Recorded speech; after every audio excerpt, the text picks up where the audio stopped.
Selamat siang, kami dari kelompok 6 ingin mempresentasikan hasil kerja kelompok kami yang berjudul Bioteknologi Antigen, di mana nama-nama anggota kelompok kami ialah Sania Natasha, Sanita Perawati, Sania Sofi Dahro, Sari Bulan, Tania, dan saya sendiri Yudi.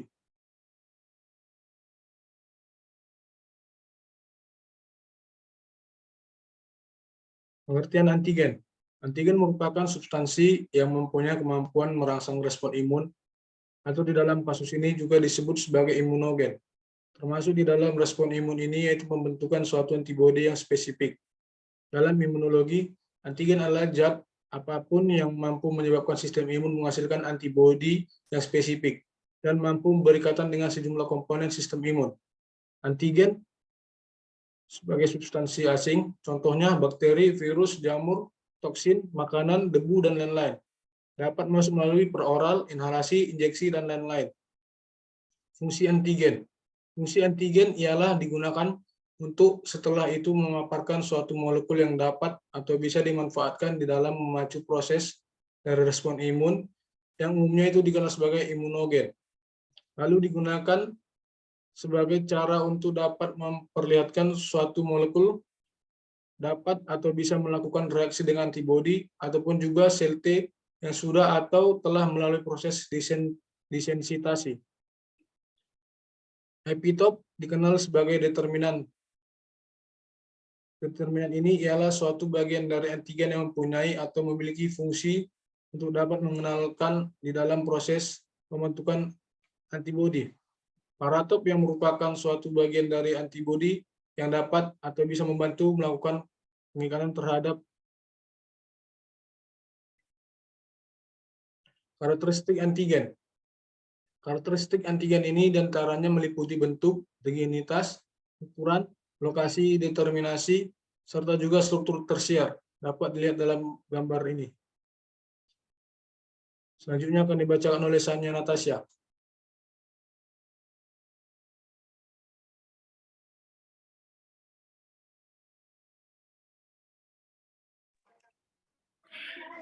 Macam-macam antigen. Satu, antigen eksogen adalah antigen yang disajikan dari luar tubuh hosten dalam bentuk mikroorganisme, tepung sari, obat-obatan, atau polutan. Antigen ini bertanggung terhadap suatu spektrum penyakit manusia.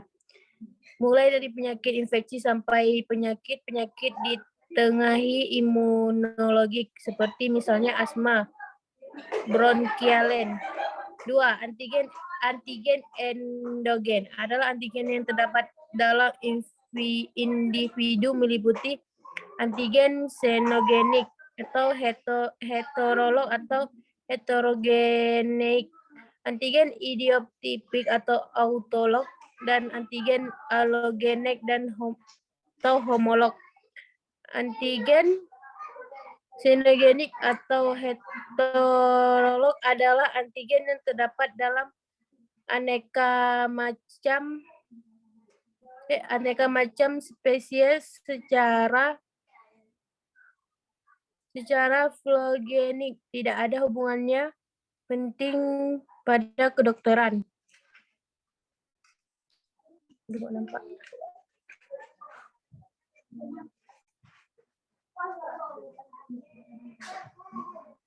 B. Antigen idiotipik dan autolog merupakan komponen tubuh sendiri. Contohnya, antigen spesifik immunoglobulin.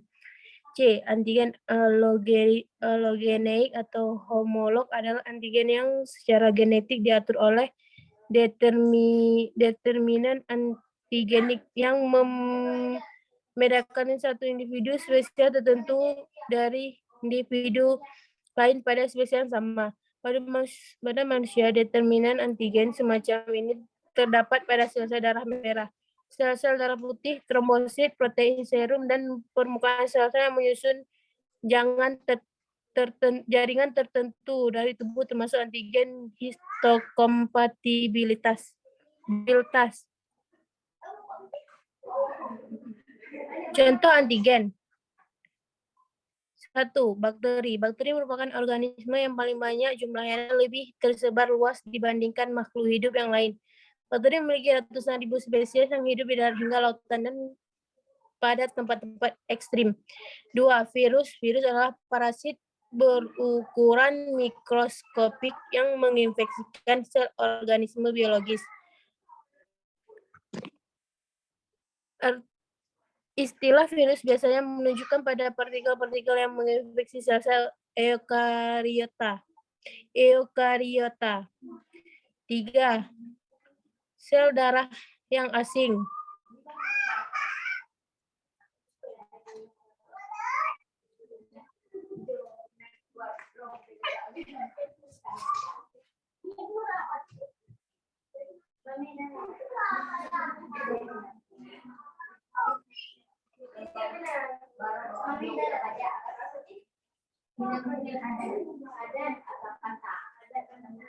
Kenapa? 4. Sel-sel dari transplantasi organ. Transplantasi adalah pemindahan sel jaringan maupun organ hidup dari seseorang kepada orang lain dengan tujuan mengembalikan fungsi yang telah hilang. Namun sel-sel tersebut dapat menjadi antigen ketika sel tidak cocok dengan tubuh resipien. 5. Toksin. Toksin adalah segala bentuk zat yang memiliki efek destruktif bagi fungsi sel dan struktur sel tubuh. Beberapa jenis toksin bersifat fatal dan beberapa jenis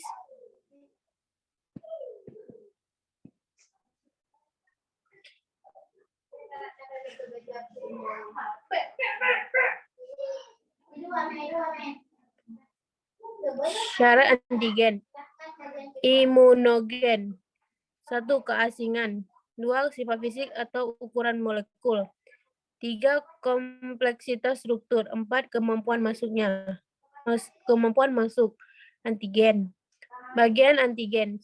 Secara fungsional, antigen terbagi menjadi 2, yaitu imunogen dan hapten.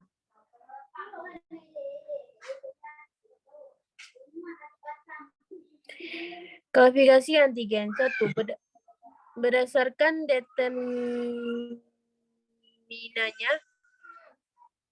determinan univalen merupakan jenis epitop 1 dan jumlahnya 1. Unideterminan multivalen merupakan jenis epitop 1, jumlah lebih dari 1.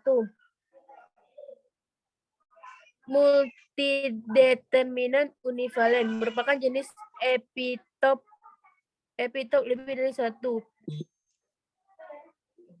Jumlah 2. Berdasarkan asal. 1. Eksogen karena berasal dari luar tubuh. Dan yang kedua endogen karena berasal dari dalam tubuh. 3. Berdasarkan spesifitasnya, ada heteroantigen yang dimiliki banyak spesies. Kedua, xenoantigen yang dimiliki spesies tertentu. Alloantigen yang dimiliki satu spesies. Antigen organ spesifik yang dimiliki organ tertentu. Autoantigen berasal dari tubuh sendiri.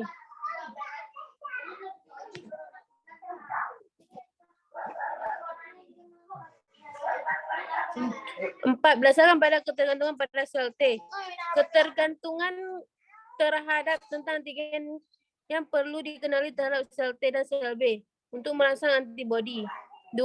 T. Independen adalah tentang antigen dapat merangsang sel B tanpa mengenal sel T dahulu. 5. Berdasarkan kandungan bahan kimianya. 1. Karbohidrat yang merupakan imunogenik. 2. Lipid yang tidak imunogenik merupakan hapten. 3. Asam nukleat merupakan antigen yang tidak imunogenik.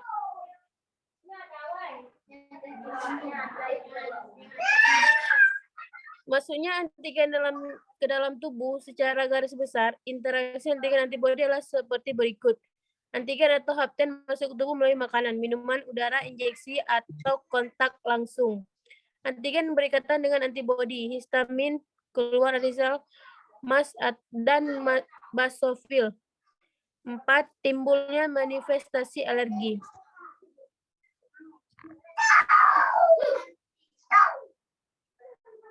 Bahan kimia antigen 1.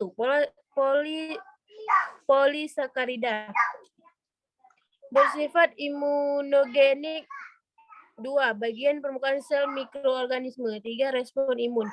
Pembentukan antibodi. 2. Lipid honimogenik.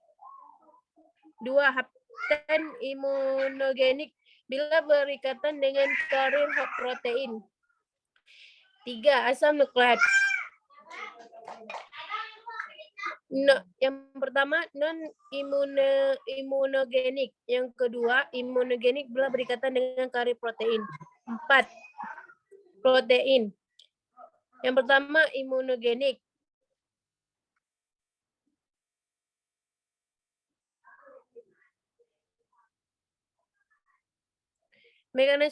Mekanisme pembentukan antigen. Dalam lingkungan sekitar kita terdapat banyak substansi bermolekul kecil yang bisa masuk dalam tubuh. Substansi kecil tersebut bisa menjadi antigen. Dia melekat pada protein tubuh kita. Substansi kecil yang bisa merubah menjadi antigen tersebut dikenal dengan istilah hapten. Substansi tersebut lolos dari barier respon non-spesifik, eksternal maupun internal. Kemudian substansi tersebut masuk dan berikatan dengan sel limfosit B yang akan mensintesiskan pembentukan antibodi.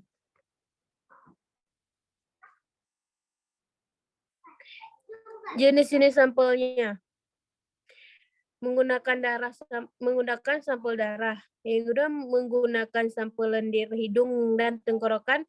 Yang ketiga menggunakan sampel lendir, hidung dan tenggorokan. Rute pemberiannya. Rute pemberian antigen mempengaruhi baik kekuatan maupun jenis respons. 1. Subkutan SC. 2. Intraderma antara subkutan dengan dermis. Intramukular, intravena, transfusi langsung ke sirkulasi. Per pemberian obat ke saluran GI. Letranasal, intranasal, atau inhalasi ke saluran nafas. Intraperitoneal. Antigen yang diberikan subkutan umumnya menghasilkan respon terkuat. Kemungkinan karena antigen segera diproses oleh sel-sel Langerhans di kulit dan segera dipresentasikan di nodus limfatikus lokal dan sering digunakan untuk tujuan memperoleh antibodi terhadap antigen tertentu.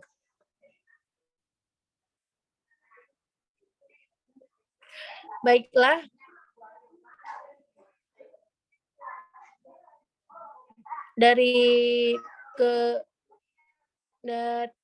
dari presentasi tersebut, apakah ada yang ingin bertanya? Jika ada, dipersilahkan.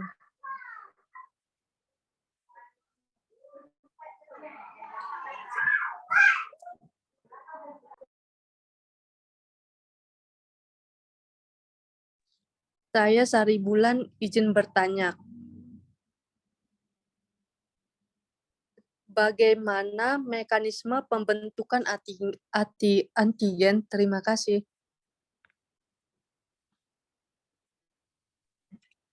Baiklah, apabila ada teman-teman yang ingin menjawab pertanyaan dari Sari Bulan, boleh membantu.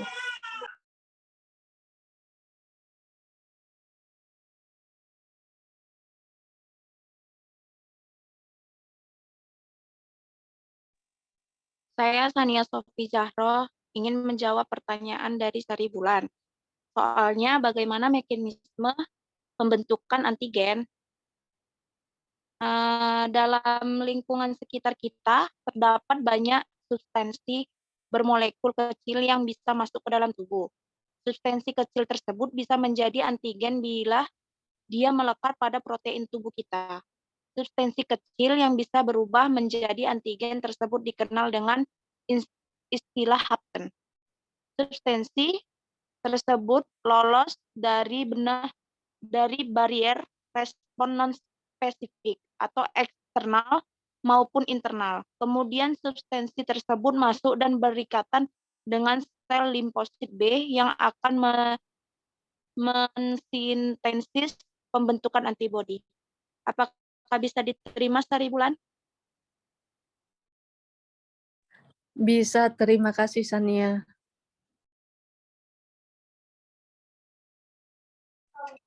Baiklah, pertanyaan pertama telah dijawab. Apakah ada yang ingin bertanya lagi?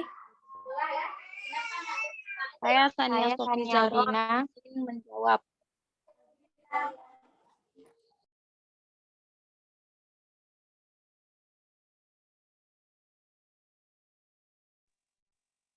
Saya Sania Sofi Zahra izin bertanya. Bagaimana masuknya antigen ke dalam tubuh manusia? Terima kasih.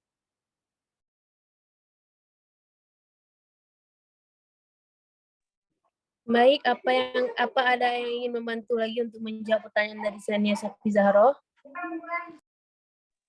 Saya izin menjawab pertanyaan dari Sania.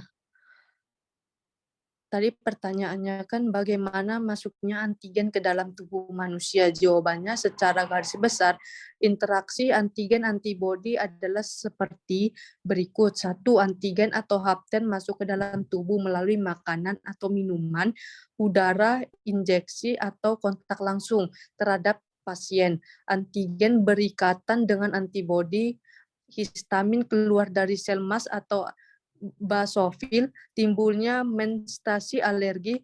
Apakah Sania bisa menerima jawabannya? Terima kasih ya Bulan. Ya, sama-sama. Baiklah, kalian udah jawab ya. Apakah ada yang ingin bertanya kembali ataupun ada yang ingin menjelaskan sesuatu yang tidak dimengerti? Saya Tania Audina ingin bertanya. Jelaskan klasifikasi antigen berdasarkan spesifitasnya. Terima kasih.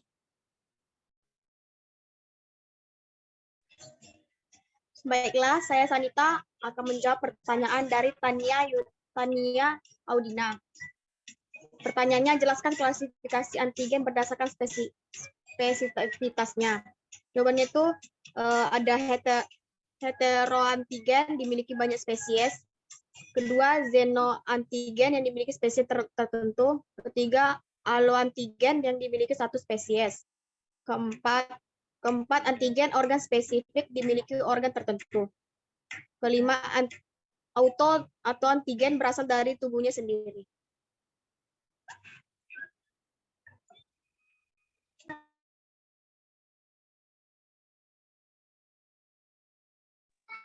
Baiklah, ada yang bertanya lagi? Baik, saya Yudi Musir ingin bertanya. Coba sebutkan jenis-jenis antigen menurut epitop, unideterminan, univalen. Terima kasih.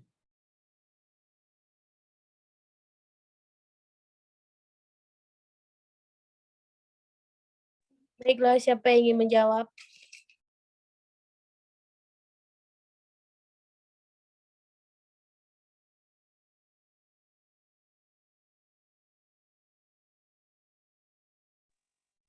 Saya Tania Audina izin menjawab pertanyaan dari Yudi.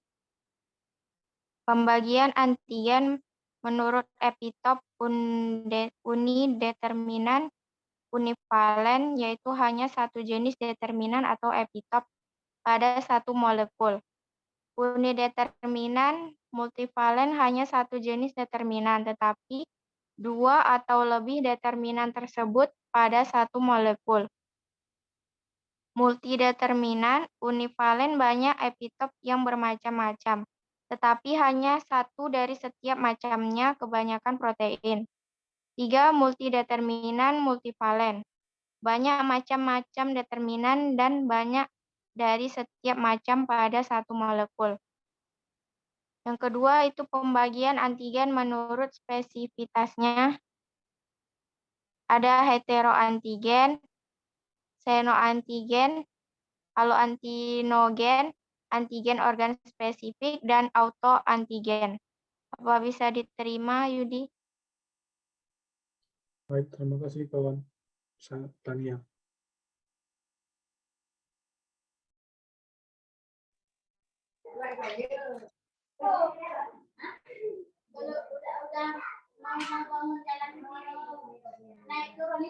Baiklah, apa ada yang ingin bertanya lagi?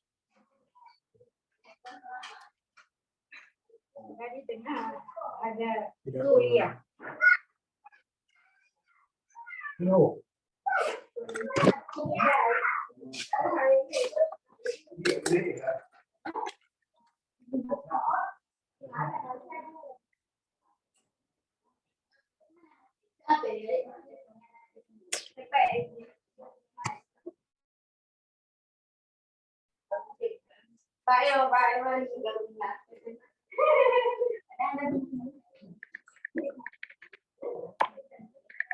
Baiklah, dari hasil presentasi kelompok kami, mendapatkan kesimpulan bahwa antigen adalah bahan yang dapat merangsang respon imun, menyebabkan produksi antibodi dan bereaksi dengan antibodi sebagai bagian dari pertahanan tubuh terhadap infeksi dan penyakit. Antigen mungkin zat asing dari lingkungan seperti bahan kimia, bakteri, virus, atau serbuk sari. Antigen juga dapat berbentuk dalam tubuh seperti toksin, bakteri, atau sel-sel jaringan. Antigen adalah suatu substansi yang asing apabila masuk ke dalam tubuh dapat menimbulkan suatu respon imun yang merangsang terbentuknya antibodi dan sel-sel reaktif khusus dengan tujuan untuk menghilangkan atau menetralkan substrat asing. Suatu substrat dikatakan sebagai antigen apabila bersifat asing atau tidak ditemui dalam tubuh, memiliki molekul yang besar, dan harus memiliki setidaknya 2 jenis determinan antigenik. Antigen memiliki sifat imunogenik atau dapat merangsang pembentukan antibodi, dan hapten atau tidak dapat menghasilkan pembentukan antibodi bila berdiri sendiri. Dalam dunia medis, antigen berperan dalam penentuan golongan darah dan pembuatan vaksin. Sekian dari hasil presentasi kelompok 6. Lebih dan kurangnya mohon dimaafkan. Semoga ilmunya bermanfaat. Terima kasih. Dan selamat siang. Yang Yang kom.